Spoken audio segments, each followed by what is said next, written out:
السلام علیکم ورحمۃ اللہ وبرکاتہ۔ ناظرین، انشاءاللہ آج اس ویڈیو میں چوتھی شب قدر یعنی 27ویں شب کی عبادت جانیں گے۔ 27ویں شب قدر کو 12 رکعت نماز 3 سلام سے پڑھیں۔ ہر رکعت میں سورۃ الفاتحہ کے بعد سورۃ القدر 1 مرتبہ اور سورۃ الاخلاص 7 مرتبہ پڑھنی ہے۔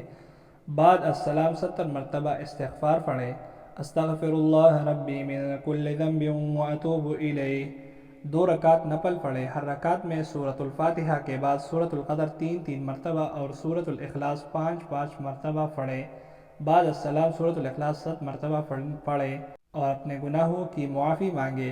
4 رکعت نماز 2 سلام سے پڑھنی ہے۔ ہر رکعت میں سورۃ الفاتحہ کے بعد سورہ تکاثر 1 بار اور سورۃ الاخلاص 3 مرتبہ پڑھنی ہے۔ قبر کے عذاب سے چھٹکارا ہوگا۔ سورۃ التکاثر یہ ہے: ألهاكم التكاثر حتى زرتم المقابر كلا سوف تعلمون ثم كلا سوف تعلمون كلا لو تعلمون علم اليقين لترون الجحيم ثم لترونها عين اليقين ثم لتسألن يومئذ عن النعيم۔ 2 رکعت نفل پڑھیں۔ ہر رکعت میں سورہ فاتحہ کے بعد سورۃ الاخلاص 7 مرتبہ پڑھیں۔ بعد السلام 70 مرتبہ استغفار پڑھیں۔ استغفر اللہ العظیم الذی الحی القیوم واتوب الیہ۔ فائدہ: انشاءاللہ مصلی سے نہ اٹھیں گے کہ اللہ پاک آپ کے اور آپ کے والدین کے گناہ معاف فرما دیں گے اور توبہ اللہ نصیب ہوگی۔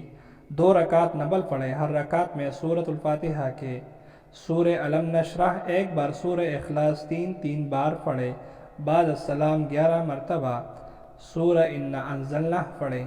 سورہ علم نشرح: ألم نشرح لك صدرك ووضعنا عنك وزرك الذي أنقض ظهرك ورفعنا لك ذكرك فإن مع العسر يسرا إن مع العسر يسرا فإذا فرغت فانصب وإلى ربك فارغب۔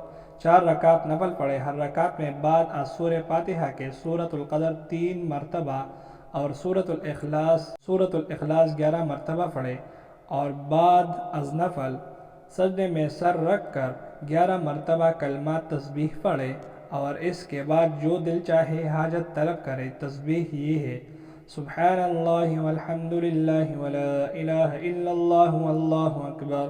اگر ویڈیو پسند ہے ویڈیو کو لائک کر دیں۔ اس ویڈیو میں صرف اتنے ہی۔ اللہ حافظ۔